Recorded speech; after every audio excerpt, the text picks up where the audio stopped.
शिवोहम। मैं महामंडलेश्वर वाली योगी संत स्वामी प्रकाशानंद, शिवोहम आश्रम हमजापुर बाजना माठ मथुरा से। सोशल मीडिया के द्वारा एक खबर मुझे देखने को मिली। काफ़ी पत्रकार बंधुओं ने भी मुझे काफ़ी फ़ोन किए कि स्वामी जी आप फिर इस पर अपना विचार रखें।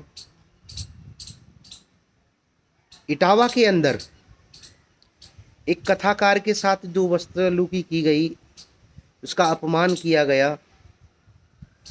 जातियों के नाम पर आज ऐसा तांडव दिखाई दे रहा है। जाति और मजहब के नाम पर किसी कथाकार को बेइज्जत करना, उसको मारपीट करना, उसकी चोटी काट देना, उस पर जो सुनने को मिला है मूत्र अवशेष कर देना, ये घटना निंदनीय है। इन घटनाओं की मैं कड़ी निंदा करता हूँ। ज्ञान किसी की बापौती नहीं है, ज्ञान का अधिकार सबका है, भगवान सबके हैं, किसी एक संप्रदाय किसी एक जाति के नहीं है। जिनकी कथा हो रही है, जिनका गुणा अनुवाद वो लोग कर रहे थे, वो किस जाति और किस मजहब से आते हैं। आजकल जिन भगवानों की पूजा पाठ करके हम लोग व्यास गद्दियों पर बैठकर प्रवचन कथाएं कर रहे हैं, क्षत्रिय कुल में भगवान राम जन्म लेते हैं, यदुवंशी में भगवान कृष्ण जन्म लेते हैं। अगर वही क्षत्रिय, वही यादव या अन्य किसी भी, ये भारत भूमि है प्यारे। यहाँ तो रसकान ने भी भगवान कृष्ण के गीत गाए, यहाँ मुस्लिम कथाकारों ने भी भगवान के गुणानुवाद गाए,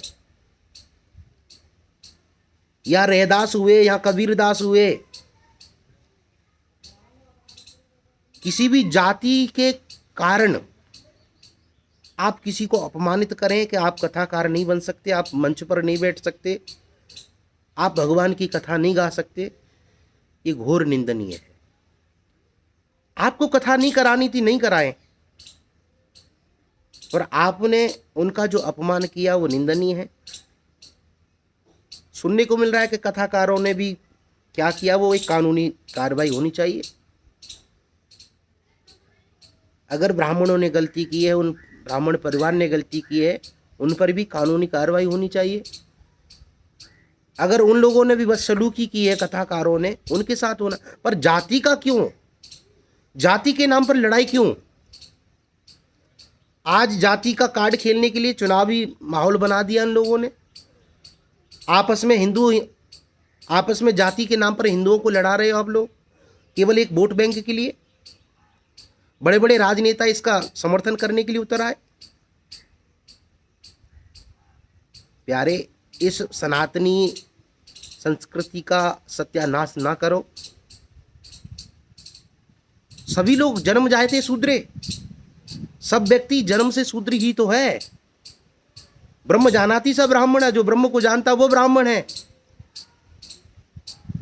सुमंत के लिए रामचरितमानस में लिखा, महाराज तुम पंडित ज्ञानी। सुमंत कह रहा है महाराज तुम पंडित ज्ञानी होगी। क्या दशरथ पंडित थे?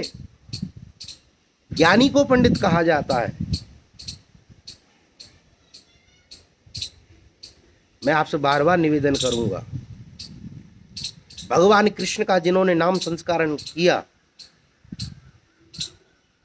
वो भी एक यदुवंशी थे।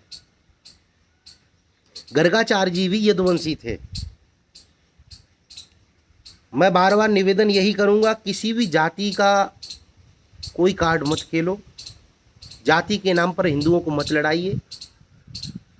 जात पात की करो विदाई, हिंदू हिंदू भाई भाई।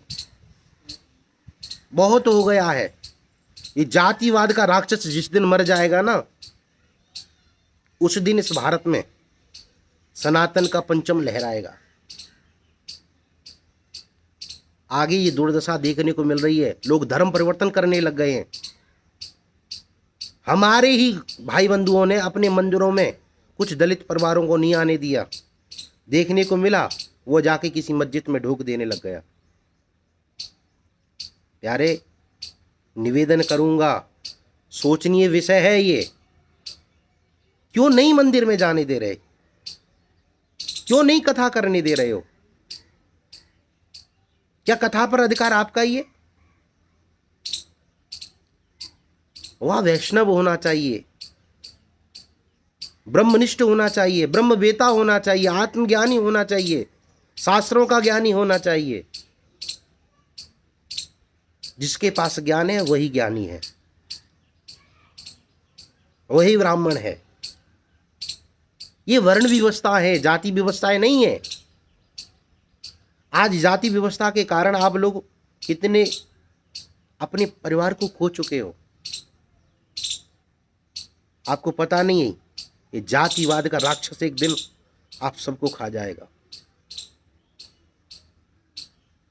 ना कोई यादव है, ना कोई जाटव है, ना कोई ब्राह्मण है, ना कोई क्षत्रिय है, ना कोई वैश्य है। हम सब केवल एक हिंदू हैं।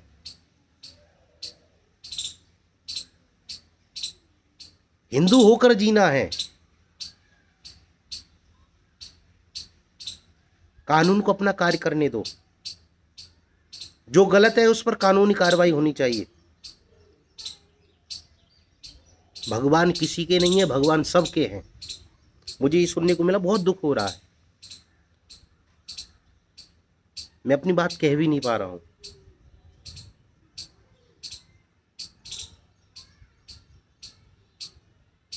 भगवान की कथा करने का सबका अधिकार है। मुझे लगता है थोड़ा सा निवेदन ये भी है, आप लोग किसी प्रकार का छल छिद्र ना करके आप स्पष्ट कह देते मैं ये हूं।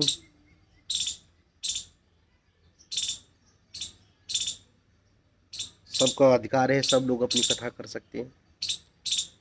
राजनेताओं से निवेदन करूंगा, जातिवाद का कोई भी कार्ड मत खेलो। आपस में हिंदुओं को लड़ाने का कार्य मत करिए। जो दोषी है उस पर कार्रवाई होनी चाहिए, उसकी निष्पक्ष जांच होनी चाहिए। मैंने देखने को मिला है कि बड़े बड़े नेता इस मैदान में उतर आए, मंचों से भाषण दे रहे हैं।